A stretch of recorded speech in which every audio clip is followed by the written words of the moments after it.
Welcome back to the farm, everyone.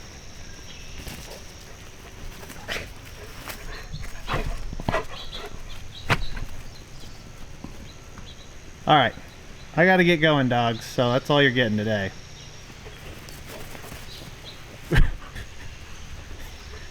Awfully early to start drinking, Lucky. Having a young golden retriever, almost a puppy still, with two middle-aged border collies is the equivalent of a bull in a china shop. The two border collies are like ballet dancers with how they move. They're really good about not running into you most of the time. The golden retriever, he's kind of like a freight train without brakes. He's rocked those border collies at least once or twice a play session when we're throwing the ball, because he just doesn't move like them. I can't say that I'm any better. I move like a refrigerator without wheels on it. Anyways, we can't lollygag too much today. We've got a hopefully big day of spraying fungicide on both corn and beans, and they're calling for a wind bag this evening. The old fuel gauge in this truck does not work very well. That either means it's very full or very empty, or possibly half full. You really can't tell without looking.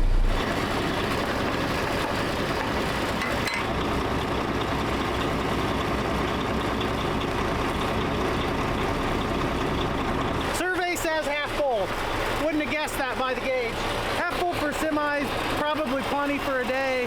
Planning on at least an 800 or 900 acre day, depending on how the weather shakes out this afternoon. We might just go ahead and top it off while we got time. That's my to-do list. Got about 300 acres of beans and then 530 acres of corn, and even probably some more depending on what I get across. And before you ask, no, that was not an insult earlier. I did not make the term up. Someone referred to as a potential derecho this evening, more so in northern Illinois than here, as a windbag. I thought that was like what an old lady would call someone who talks a lot. That might apply to me, but there's a chance of a strong windstorm tonight with the convective layers, the pressure. I'm not a meteorologist, I'm just regurgitating things I've read. So we're not really in the crosshairs. We are on the outer boundary though, where we could see some wind and there's a chance of rain. Chris and Jeff have that last bin at the main farm, the new 48 footer, down to maybe 2 loads left in it. Hopefully they'll have that done today before the heat kicks up. It's gonna be another warm one. Mid-90s, heat warnings are out already. Huh, it did not rain enough to get the raccoon poop off of the bin stairs. 4 inches does not do that. Kids these days, you think they'd at least poop somewhere reasonable that's not hard to clean up. Speaking of the big rain, yes, the 4 inches we got from the tropical remains of Hurricane Beryl have made a huge difference on the corn.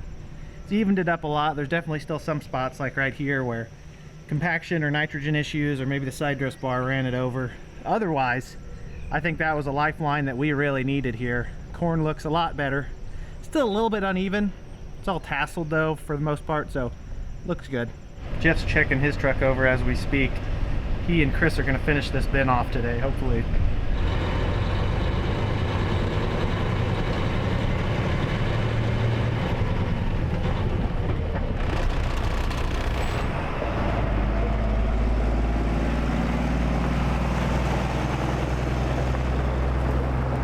It's a lot more fun sweeping out grain bins when the feels like is 105 degrees, when you're sweeping out $5, $6, $7 corn as opposed to $3.75 corn.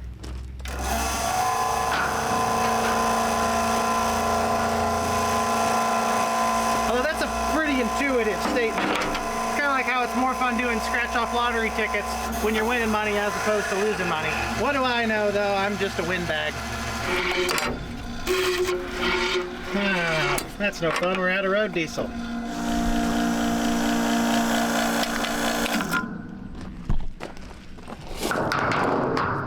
That's no big deal. We'll just get some of this to top her off. I'm kidding. We would never do that. It's against the law. Would save you a lot of money, but the fine or the post penalty, I believe if you get caught running off-road, non-dyed or dyed diesel fuel, in a pickup truck, in a semi truck, you have to back pay the tax on everything plus a fine for like multiple years. Talking big money. I just did that for the sake of theatrics. Hello? Hey Doug, sending Dad up for a load of soybean fungicide. Okay, I can't write. I'm not there at the moment. I can't write nothing down. Okay. I'll call you right back. Call me back, that's fine. See ya. Okay, that works. There's my beautiful Hagee and the extremely wonky rear boom. Some people pointed out in the last video when I put it on, it probably wouldn't be that hard to straighten. I just don't want to risk breaking it because it is functional, it just doesn't look good.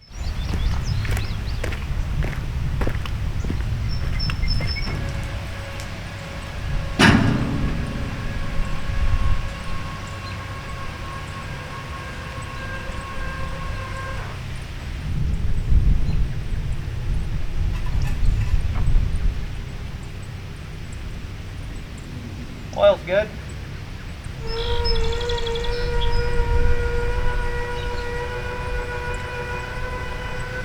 Hey Dad, you ready? Yeah, is it dry enough down there? I'm gonna spray over at Windsor. Oh, okay. Yeah, it's probably dry over there. Yeah, it rained like 300s, but we'll make it work. Hell, I got a 1/4 inch here. No, you didn't. Yes, I did. Are you serious? And it came in about 5 minutes. You got a quarter? Yeah, there's a 1/4 inch of the gauge. I shit you not. Oh my, well. This was at 3:25 this morning, and it came in 5 minutes. I'm gonna change this load just a hair. Can I just do 206 acres? I don't care how many acres. Well, no, I was gonna pick up another load for the lake road, but I'm gonna have someone go look at it. If you got rain up there, I don't know how much it rained. Yeah. No, I'm serious. We got a 1/4 inch here. You lied. Let's just do 206 then. You can, 206. yep, just 15 gallon an acre, 13.7 ounces of Mirvis top, and 4 ounces of Tempest. Yep. And then you can just put that on the front. Put it on the front. Yep. 206 times 15 is 30. Yep, that'll fit. All right. Yep. Thanks, Doug. We'll fix you up. Yeah. Let's see.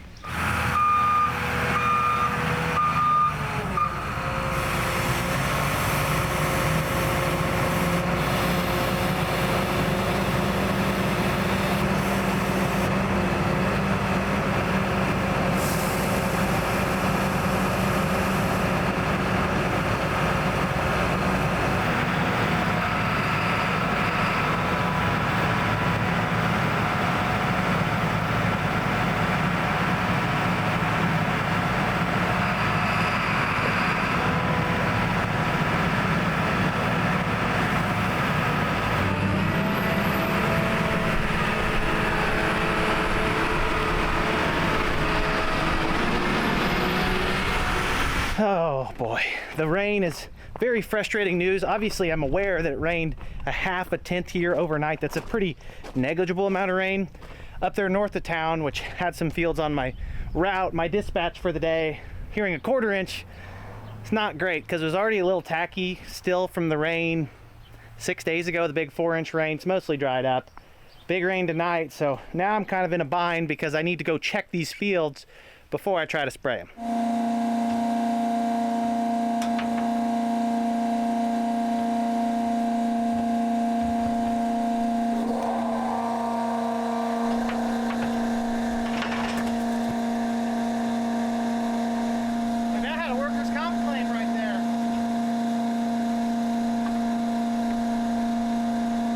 Now I gotta play the game of, can I get scouted fast enough before Dad gets loaded to get what he needs? First thing I usually refer to is the Climate Field View app. It's got all of our fields in it. We don't use it for any data mapping anymore. It's just so cumbersome. Operations Center is better. So far today, looking at our Lake Road farm, it says a 10th, which I could probably spray in a couple hours after a 10th. John Deere Operations Center has rainfall data now too. These are all like satellite-based estimates. It's a little iffy too. Sometimes the satellite rainfall is spot on, and other times it's not even close. Rainfall since midnight. John Deere says it didn't even rain. Now I call a neighbor. That's the next test. Calling our Pioneer dealer Bruce, lives down the road. Hey, any idea how much rain you had last night? Almost nothing. Almost nothing? Yeah. Okay, well Doug claimed he had a 1/4 inch up at Helena, so I didn't know if our Lake Road farm got enough to stop me from spraying this morning or not. I wouldn't think. I looked at my gauge a while ago. You know, it's wet a lot, and that's about it. Okay. Well, that's what I need to know. I appreciate it, Bruce. Okay, we're gonna do a little gambling here.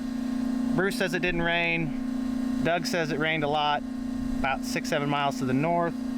We're gonna add to our load. Yeah. Hey, hate to do this to you, Doug. Can you add some acres to that load, or put another load on the back? I already started it, but I can put some more. Put some on the back. Can you put 78 acres on the back? 78 on the back. Yep, sorry. Same recipe. Yep, same recipe. Bruce said it didn't really rain at his place, so that's what I'm basing it on. Yeah. Okie dokie. All right, thanks, Doug. See ya. Yep. The worst part about grain prices being down so hard, other than still holding a lot of old crop corn, is that fertilizer prices are actually projected to be slightly up this year, which doesn't make any sense. Fertilizer inputs, they all inflate.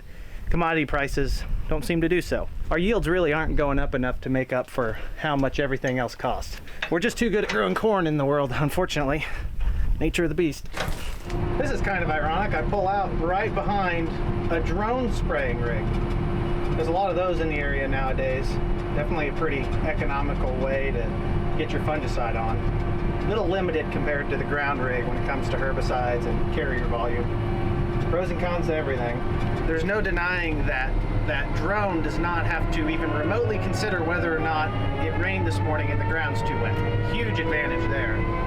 I'm not entirely sure that this field is dry enough. I think we'll figure that out pretty quickly. Of course, we gotta wait for our tanker driver to show up and get us our chemical, set it to the field we're on. New work. The RTK line should pull right up. Did. Soybean post. Good to go after we load, whenever that may be. Like a well-oiled machine. Been sitting here for 2 minutes. Here comes the tanker. Had just enough time to figure out how the window washer worked. It did about as good of a job as I was expecting. Got the high dollar help today. Dad's running the tanker and Katie's riding along with me in the sprayer, getting her trained up. Maybe she can take over and I can spend my summers in Florida and my winters and my springs and my falls. Then I wouldn't have to do any work. Then how would an old windbag like me be able to entertain you all if I don't do any farm work? I'm actually a little late on these beans. They're April planted Pioneer 3-1, and I need to make a correction. On R3 growth stage is actually on the 4th developed node, a 3/16 of an inch pod. I don't know what I said in the last video. My Pioneer dealer corrected me because he watches me. Sorry, Bruce. Some of these are a little bit over. Actually, they're not that bad. You're gonna get a lot of variability too, because emergence does make a difference. A few of them are probably R4, maybe even R5, and others are R2. You just gotta go for the average in the field. Really good looking beans. It's amazing on this dark productive soil how far you can go without rain, and just how nicely the beans grow in general. These are up to my thigh almost. A lot of yield potential unless we get another big rain out here. The old ground rig would probably withstand a windbag a little better than a drone. Well, that's the fun part. If you don't change the sight tube, it's kind of a guessing game. I think it's at 800 gallons right now. You know it's full when it starts shooting out the bottom. I have another set of sight tubes at home. I've just been too lazy to change them. There. Yeah, well there's a clear spot behind that, so it lets the light in. There it is. Time to get going. Hopefully you have a big day. It's hot though. It's very hot outside. Very hot outside.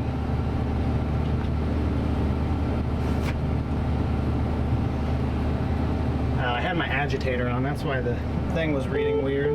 So I gotta turn my NORAC on while the Precision Reclaim's agitating around. Everything nice and charged. Already got 50 acres done. Little tacking spots, throwing a few chunks of mud occasionally, nothing big. And then of course, we got skunked last round, so now the cab smells. I don't know if we smashed it or just got a drive-by from them, but either way, I'm sure Katie will run that one through the combine here this fall. It's always her luck. First 70 acres done, filling now. Sometimes it's hard logistically because you can't always make it down and back, and you'd rather just not run out and load early. I've got a nozzle over here that's putting out really big droplets as if it's plugged or leaking or something, so I'm trying to change it and see how it goes. I really like these green leaf nozzles from a pattern standpoint. They just don't seem to be super reliable, which could be a me issue. I do occasionally run my boom in the dirt. I need like something right here that allows them to bounce off the ground, the booms to bounce off the ground if you hit them. I'll take this one off, put this new one on, and then see if that fixes it. Sometimes the boom gets moved and it's spraying against the frame. I don't think that was the case here. I've noticed that these orifices get plugged a lot on this nozzle body. Can't explain why. They don't seem to last as long as my T-Jets did. Everything's going well though. It's amazing how much you can get done at 18 mile an hour, spraying 15 gallons an acre. Hopefully it's a big day before the wind back comes. Ooh, add that to your Christmas list. There's a fancy tinder truck setup. Filled up for the last time on this field. Got 60 acres left, not a whole lot. Beans look pretty good. Low spots are, I don't know if they're thin or maybe a little water damage. Weed control's relatively fantastic other than the volunteer corn. We didn't add any kind of selective corn killer to the mix, so par for the course. It doesn't look great. I'm just not concerned about any yield implications from it, so it's not always economical to control. A little over 200 acres sprayed in an hour and a half. It's not bad. It's also not that impressive when the entire field is that big and pretty square. It's easy to get a lot done. We're at the next field. These were planted a week to 2 weeks later than the first field we just sprayed, and they're a later season bean. Dad and I checked them yesterday. They're fairly close to R3, so chance of rain, we're gonna go ahead and spray them. These are a combination of Pioneer 34 A98s and then the 35Z76 maybe, I don't know. The new 35Z series Pioneer bean. You go to that main stem, if I can even find which one's the main one here. Count 4 nodes down, and that one's not quite there. Then you look at this one, that's got a massive pod on it, so a lot of variability. Like I said, there's a chance of rain, so I'm just gonna go ahead and spray them. I know they're close enough. Again, this is a super easy farm to spray. It's an 80-acre field, pretty square. Do the ends, and then we'll pretty much be done. Flip that front switch. Dad's gonna go get a load of corn, chemical, fungicide only, no insecticide. And we're gonna start spraying corn. I got a lot to try to do today. I'll call it after we get done spraying. After you what? After we get sprayed, I'll call it.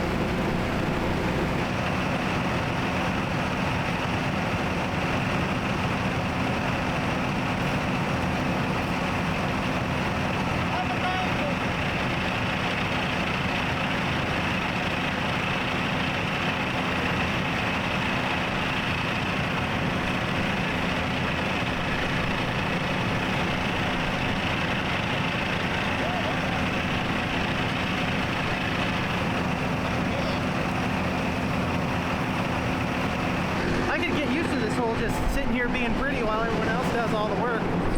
Some soybean varieties look the same and others look different. You can see the two different ones here. I don't know which one's which, but one of them definitely has a lighter hue to it, whereas the other one's a little darker green. It doesn't imply anything yield-wise. Definitely visible though. Ooh, you can tell there's quite the temperature gradient from the cab of the Hagee. Every single time I get out, I have to clean the lens off. It gets a lot of moisture on it. Shutting the front boom off, going to the back boom. Time to load up, spray some Mirvis Neo on some nice Pioneer corn. Onto the corn, we've got some Mirvis Neo and a surfactant going on here, just west of the main farm. I can stay off the corn rows while I'm filming. Good looking corn, really. That rain made a big difference. I thought some of this stuff would look a lot worse than it has so far. Got the dirt to grow big yields, the fertility, just need the rain. This is actually the second field we sprayed. First field was 110-day Pioneer corn, and this is 116-day DeKalb corn, like 66, 18 maybe. High productivity farm for us, so protecting our yield here with the Mirvis Neo. There's a little bit of disease pressure working in, gray leaf spot, a little northern corn leaf blight, but not seeing the bad ones. Not a lot of tar spot yet, or southern rust, which those two are kind of the worst two you can have here in south central Illinois. I guess while we were over west spraying soybeans first thing this morning, that drone we saw pulling out of the driveway ended up spraying this cornfield. Would have been neat to watch. They are pretty cool technology. We're cruising today with the high dollar help. Got almost 600 acres sprayed combined, both corn and soybeans so far. And it's only 2:30, so hopefully we can get a little more sprayed before the rain chances pick up here later this evening. The old windbag shows up. This is that Pioneer 11742. Oh, is that the number? 117 day Pioneer corn. Power core, ultra enlist. Planted this first. Looks really good. Some unevenness, that's more from soil type, lack of rain. I think there's some decent yield potential out here. No reason with the fungicide and continued rains, we can't at least grow 240, 250 bushel corn, hopefully, maybe better, maybe worse, I don't know, we'll see. I think the grain market's planning on us being above because it's down another 10 cents today on corn. That puts us almost $3.60 a bushel for old crop. Not pretty. I think the auctions are going to be pretty cheap this year, or maybe not cheap at all. We'll see.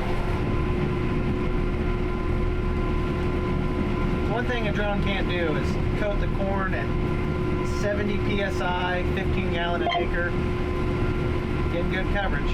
Whether that helps or not, I have no idea. The cheaper corn prices make the financial investment of fungicide seem kind of wasteful. However, I've seen some pretty strong data on our farm, even last year, where there's spots that corn fungicide, especially some of the more premium products with their disease package, plant health benefits, can offer enough to pay for 5 or 6 years of application. Yes, it's a lot easier to justify that mindset when corn's $7 as opposed to $3, but it's easier if you just plan on it. This 1742 Power Corn List Pioneer corn, though, I mean, it looks really healthy. Spraying it anyways that time. It's like just when you think the grain prices can't go down anymore, logically, they go down. That's what they've done for the last 6 weeks so far. Also looks like we're hosting a commune back here on this lane because they're repaving this highway that goes kind of by our main farm or off side road to it.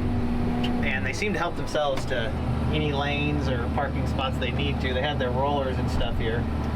Not really a big deal. I could see some landowners getting upset. They are kind of in my way, but we may do. There's the highway in question. It'll be really nice once it's done because we use that highway all the time. Jeff finished that south 48 footer today. He moved over to that bin site to the southwest. Got maybe 60, 70,000 bushels of corn to haul still. Got a fancy new road, although the construction's been a little bit inconvenient over the last week. They probably got another week of work here and then should be all ours. Nice little racetrack. There's a lot of different opinions on corn fungicide. It doesn't seem to be as guaranteed for us as soybean fungicide. I see it as relatively effective insurance. If you do have high disease pressure, you can see massive swings. We're talking 40, 50 bushels. Last year, based off of a combine yield monitor where I ran out and left like an acre check strip with this product, it was almost 25 bushels improvement. I didn't even think we had that much disease pressure, so it had to have come from the crop health benefits. It was the combine yield monitor, so take that for whatever it's worth. If it was weighed, it would be a lot more of a valuable opinion. Combines can be a little erratic with how they measure yields. They're not gospel. Just finished up another 80 Union Pacific locomotive, just went by, headed north. And I figure there's no reason for me to sit there because it's a narrow crossing, and if there's a car on the other side, it's just kind of rude of me to block it. So I'll wait and make sure no one's coming before I go. Finally on our last spill of the day. It's really not even that late, just like almost 5 o'clock maybe. We're knocking on 800 acres sprayed with this tank. It's been a really easy day, no breakdowns, and there's just nothing else that's ready. I'm gonna check these beans. They're 3-4, so they could be close, but they were planted later.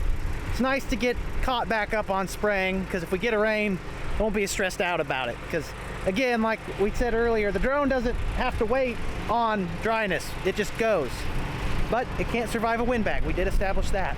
These are a Pioneer 3-4. It's the same bean we sprayed earlier in that second 80-acre field, just planted a lot later, and that makes a big difference. I mean, we're talking, I think, 2.5 to 3 weeks of planting difference. And you can see it's not even close to R3 yet. Okay, well that's a little misleading. It's getting close to R3, it's just not close enough to spray it. So, don't have to worry about those for a while. Probably get to them end of the week, maybe next, depending on how they mature. It's nice with soybeans because fungicide timing's really cut and dry. R3 is the best time to spray them. You can be a little early, you can be a little late. Data shows though R3, that's the money shot.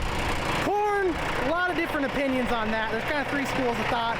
Some people think the minute it shoots a tassel, you want to go ahead and spray, especially if you're going to add an insecticide. I mentioned that last video, because you want to protect the silks, the ear, all that stuff. Immediately, you don't want to give disease any chance to come in. I like to delay it closer to brown silk, which is usually 2 to 3 weeks after it tassels, because I like to have that residual last me longer in the season as we fill grain, protect that ear leaf, keep that solar capacity at a maximum. Because if you spray a tassel, you're using a lot of your residual of your fungicide a lot earlier in the season before you need it as bad. And then there's a third camp, which is Corteva's camp, where they have all sorts of really fancy disease modeling systems with AI and disease spore traps. And they're actually actively working to determine, based on the hybrids, the growing season, the moisture, the weather, I mean, so many different factors that are above my very measly brain power, to where they can say, hey, you need to spray this field right when it tassels or in the next 5 days, because that's when you're going to get the most bang for your buck. And this field needs sprayed maybe 3 weeks later. This is great having Dad and Katie here. I hardly have to lift a finger. Drive the sprayer, watch them load it, and talk to the camera. That's my moneymaker right there.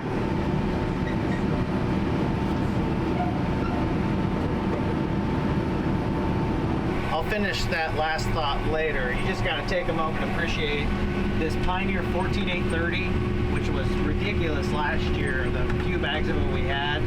And this corn here, I mean, this 60 acres is the best looking corn I've seen all year from our stuff. I mean, I've seen plenty of good looking corn around. Out of the 650 acres I've sprayed so far of corn, this is the best, definitely. Although that DeKalb 116 day west of the farm was pretty good as well. Good dirt, so it's got a little bit of an advantage here.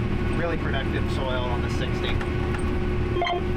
Watching Dad back things up is always an interesting adventure. Sometimes brings a little anxiety as he heads towards the harvest store. Where's he even trying to end up at? It's always the ultimate question. It's like we're driving in the yard today. You never know with him. To finish my thought from earlier, talking about Corteva and Granular's disease modeling program, really good idea. The hard part for me is I feel like I have a lot to spray at times. We have a few thousand acres of corn, and it kind of feels like I'm jumping through hoops to get optimal timing, and I've got beans to spray and all these other things. It would be a really, really good fit if you had a drone, because a drone is much more turnkey. You've got 80 acres to spray, you take your drone, you spray 80 acres in the morning, and then you're done. Whereas with the ground rig, you're worried about dryness, we've talked about. You're worried about the potential of corn blowing over. That's why some people go ahead and spray their fungicide at tassel, because if the corn gets blown over, you really don't want to spray with a ground rig because you'll run over unnecessary corn. Kind of rambling on that point. It's a great idea being able to optimize the application of fungicide. I just find that the logistics, the agronomics, not so much the economics, align with pushing the application back unless you're really moist during the growing season. Get closer to brown silk, extend that residual, not have to worry about spraying something twice, and hope for the best. Maybe you'll end up with 300 bushel corn. Or 200 bushel corn. I mean, we have some stuff that looks like it could raise 400 bushels, and we have some stuff that'll be lucky to make 150 this year. It was a phenomenal day of spraying from a productivity standpoint. Left here at 7:30, loaded by 8:15 at the first farm. Got back in from the last farm at 5:30, and we sprayed 830 acres. That's pretty good for me. 15 gallons an acre, big fields. It's the way to get things done. When we sprayed next to the March beans, I grabbed one of the plants. I mean, these things are just so far along because they got out of the ground so early compared to everything else. They've been in the cab for a few hours, so they're withered up. All sorts of pods. That's why we sprayed these with fungicide and insecticide 10 days ago, 2 weeks ago now maybe, because we wanted to start protecting those. As long as we keep getting some rains, we're looking good. Here's what's not looking good. In the same field, there's a water hemp that you can see on the main trunk when I post sprayed it with Liberty, burn it down to a stump maybe, and then these two outer branches survived. I sprayed it 20 gallons an acre, so I don't think I would have not gotten enough coverage. That stuff is hard to kill. Liberty is a contact herbicide, so you pretty much have to coat the entire plant. Systemic chemicals like dicamba 240 and Roundup, when it used to work, they were a lot more forgiving. A few drops and you'd get it. But Enlist has been pretty lackluster on water hemp. Liberty obviously has been pretty lackluster. You see this.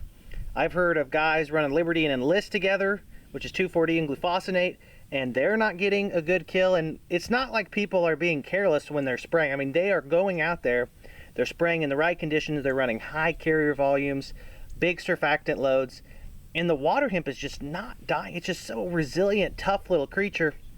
I almost wish we could grow it for a cash crop because we're pretty good at it and we're not even trying. I've reconsidered my thoughts on the whole disease modeling, timing your fungicide thing. I'll be completely honest with you. A lot of it probably just comes down to laziness on my part. I do have acres to spray and I like to spray them in large swaths, but I've heard from neighbors, I've heard from people who've participated in the trial, because Corteva wants you to leave, check strips to see versus when you regularly spray, and their disease model showing 6, 7, 8 bushels better if you spray when they tell you to spray, as opposed to what your normal timing is, unless of course your normal timing was the right timing, which is possible, definitely possible. Those are things we're gonna have to look into to just do a better job, bring in more yield. I just gotta commit myself to. I'm sorry, Paul, the pioneer agronomist we work with. It's my fault for not being an active participant. I'd like to, just full of excuses as always. Jeez, almost looks like the windbag's already been here. Got a branch down. Well, I was out spraying. What did you do? I didn't melt my particle. Your popsicle melted? Yeah, I got my cocoa and turned color, but my brain told me that. Yeah, sounds like a busy day. Mom said you saw a drone spraying? Yeah, you got it. That your drone. Well, my drone's not that big. Did you say hi to the drone pilot? Is that your drone? It wasn't mine. Yeah, then you got the most clothes. Any bigger, because you try my mode, you're awake. Yeah. You try my car mode. Oh, your car mode on the drone? Yeah. Sounds like a busy day if you caught all that. Here comes the old windbag across northern Illinois. It's just funny to say. I don't know who's making up these terms. It does look like there's some severe storms. Those are tornado warnings, severe thunderstorms. I've got a friend that lives up here in the Chicago greater suburbs. He wouldn't appreciate it if I called his hometown a suburb of Chicago. We're down here. Looks like we're probably going to be fine. This morning, before I started spraying, I checked the weather. It said there was a 50% chance of 2 inches of rain tonight. I just checked it when I got done spraying, and there's a 30% chance of a ½ inch tomorrow now. So they've really gone kind of bipolar with that forecast. Keep an eye onto it tonight. Kind of motivated me to spray if there's going to be heavy winds. Like I mentioned earlier, that Peggy will do a lot of damage in down corn. So preemptively sprayed some stuff. We're in good shape. I don't know that I'd take a 2-inch rain, but ½ inch wouldn't really be a big deal. Here's Reed Timmer, world famous meteorologist / storm chaser, and he's referring to it as the humble birth of a monster windbag event. Not just a windbag, we've got a monster windbag going on. Not trying to take away from the severity of it, but I think duratio is probably a good term to stick with. Windbag just doesn't sound that serious. They're saying there's a pretty good chance of tornadoes in the Chicago area. Clark, do you have any update on the windbag? I've heard just in the last hour people have also started calling it a land foon, kind of like a typhoon, but on the land? What are your thoughts? To be 100% serious for a minute, besides the silly nomenclature I've been hearing, it is obviously not good for farmers. Anyone who gets wind damage, there's nothing great about that, and I'm not saying it's funny. I'm just making a joke about all of these terms people are coming up with nowadays. Duratio, the first I'd heard that was 4 years ago when that big one went through Iowa that like devastated major parts of their crops. Some of the farm YouTubers had some major storm damage.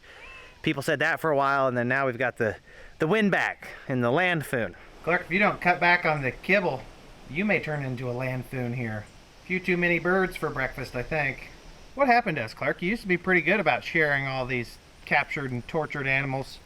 Now you just eat them all and we get left with their guts in the kitchen. In another life, it'd be fun to be a cat for like a day or two. Just that long. I feel like any longer would be kind of boring. Like running a bulldozer. I feel like that'd get old pretty quick, but it would be fun when you started it. Well, that was kind of unfair. Running a bulldozer isn't any less exciting or more exciting or any different than running a tractor or a sprayer, combine, you name it. You just kind of get used to the time warp of sitting in a seat and controlling things for a long time. Not really different. I know you do different tasks with a bulldozer versus a tractor and whatever. What are you doing? The chickens are all up for the night, Clark. You don't have to worry about them. It is right at 10 p.m. here in Mattoon. Been taking it easy and I'm rather exhausted from a decent day out in the sprayer. Looks like there's some pretty nasty tornadoes up in the greater Chicagoland area. Hopefully nothing comes out of that. There's a lot of people there, a lot of lives at stake, a lot of livelihoods at stake in that area. So you hate to see that. There's definitely some storms approaching our area. Severe thunderstorm watches out.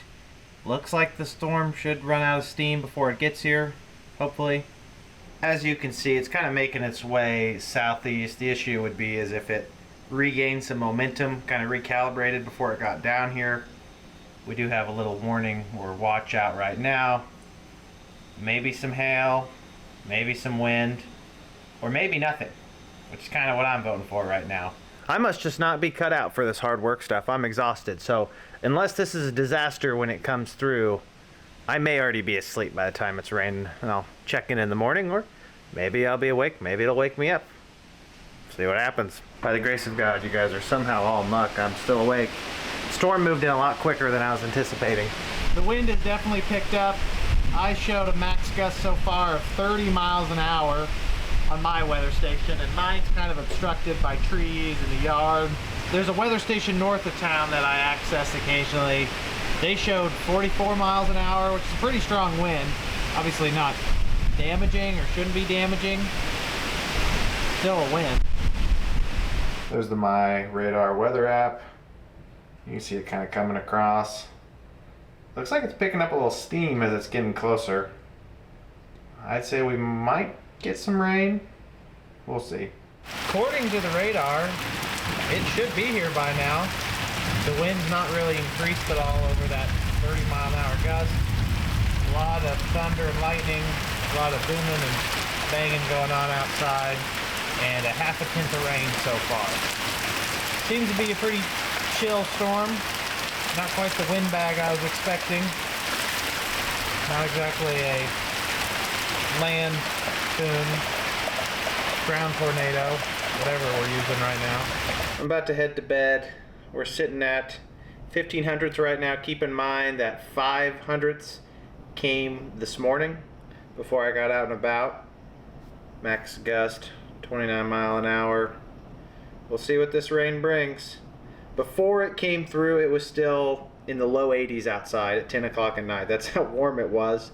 It's cooled way off, which is probably for the best. Welcome back to this morning's update of Farmer Shakes His Fist at the Sky. Supposedly, parts of Iowa, northern Illinois, and Chicago saw some pretty severe winds, tornadoes. Hopefully they all recover from that well. The wind ended up being rather mild here, 30, 40 miles an hour at max. What we did get a lot of that I was not anticipating based on the forecast when I went to sleep was 2.5 inches of rain here. By all accounts, that's probably a pretty reasonable rain, especially for most of our corn. We're gonna see, because we were saturated from the previous rain still in the soil, although we did have time to dry, some of our lower lying farms with soybeans, like that farm we sprayed yesterday, the 200 acres over west that actually got 3.3 inches of rain, may start to see some water damage in the lower lying areas. Again, a good rain, and it's probably for the best that we did not experience the windbag here and that we had a relatively big day in the sprayer. If anything, probably should have sprayed for another couple hours before sunset, even if some stuff wasn't quite on the target of being perfectly ready. With a 2 to 3 inch rain in spots, getting it sprayed might have been advantageous, because this rain's not going to dry up as quickly as the hurricane rain did because we weren't as dry. The pendulum has swung back the other direction. I'm not going to say violently. However, the trend has changed. We went from 1 inch of rain over 6 weeks from May into the beginning of July to 5, 6, 7 inches of rain in the last 2 weeks. If it had not been so dry, we would be looking at quite a bit of crop damage. I am happy to not see any of our corn blown over. Everything looks to be standing okay, and overall should be a net positive, other than maybe a few troublesome spots. I just saw the same drone rig, trailer, mixing setup go by that we saw yesterday morning. I'm sitting here thinking about how long it's going to be till I can go back and spray if I wanted to. Probably 7 days. The drone, they could start spraying right now. Nice weather, cool, perfect for spraying fungicide on your crops. So there is a lot of merit to the drone, ladies and gentlemen. The fact that you don't have to rely on ground conditions is one of the biggest things. If your corn had blown over, like if all this fungicide corn or corn that's going to get fungicide was knocked over from a big storm last night, I wouldn't be able to use the Hagee because I would make a mess of it when I tried to spray it, if we wanted to spray it, because if it gets blown over pretty severely, you're already looking at crop damage, then you might not throw any money at it. Yeah, I'd say those beans aren't going to like that. You can see them yellowing from the hurricane rain. That's the damage showing up from saturated roots, lack of oxygen, and this is just another 2.5 inches of rain, maybe, and they're already underwater. You can't really see it because it's below the canopy. Both tiles are running. That's crazy that there's that much water. The ground is still saturated on top from the first big rain. If we get another one, that's not going to be pretty. Yeah, I thought they'd be below the water line by now, but they're not. It's leaving slowly. A lot of water for only 2 inches of rain. Back here checking on our drainage. Dad and I came out here 30-45 minutes ago and cleaned this out.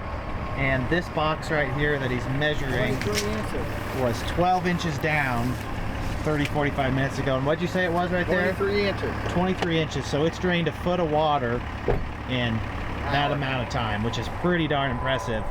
Most of this is going to be gone here in another hour, I'd say. Since it is the end of July or halfway through July, we're kind of pulling the plug on any potential replanting. We're going to go ahead and unhook, clean out the 8-row mounted replant planter, hoping that anything we need to replant after this point isn't going to need replanted, or we just won't. One of the two. It's after our replant date anyways, so technically we don't have to. Yeah, I guess.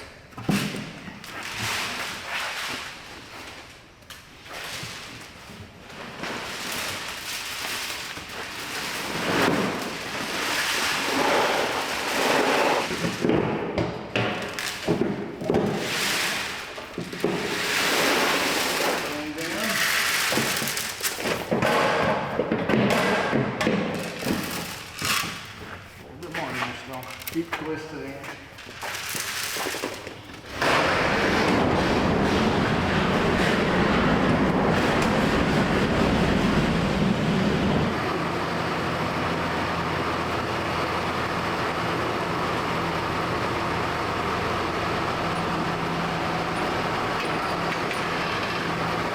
That's a lot easier to keep equal. I'd say that's probably enough to get them all out of the units, isn't it? Yeah, there wasn't really that much to begin with. A few stragglers here and there.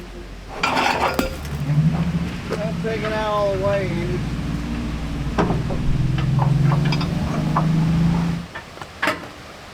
I completely forgot that was there.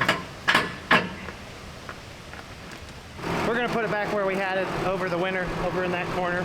Dad swears he's gonna convert it to a 6-row planter because 8 rows is kind of wide to go down the road and a little heavy on the tractor. All we'd have to do is just cut off the tubing there. We have 2 extra rows to make a hobby planter or something.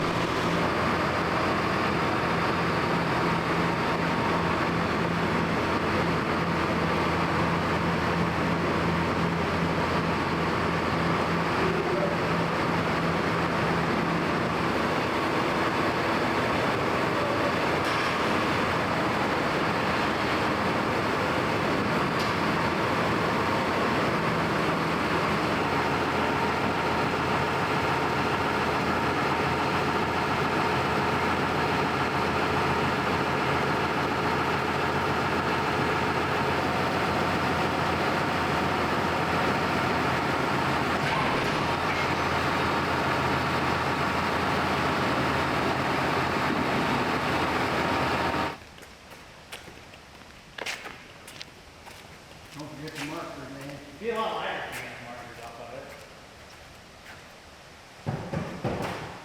of it. Okay, Lucky. I think that's going to be it for this video. We've caught everyone up again. Hopefully we get this one out quickly so everyone feels like we're still in real time, because we are, in a roundabout way. I appreciate you all tuning in. See you in the next episode. Peace!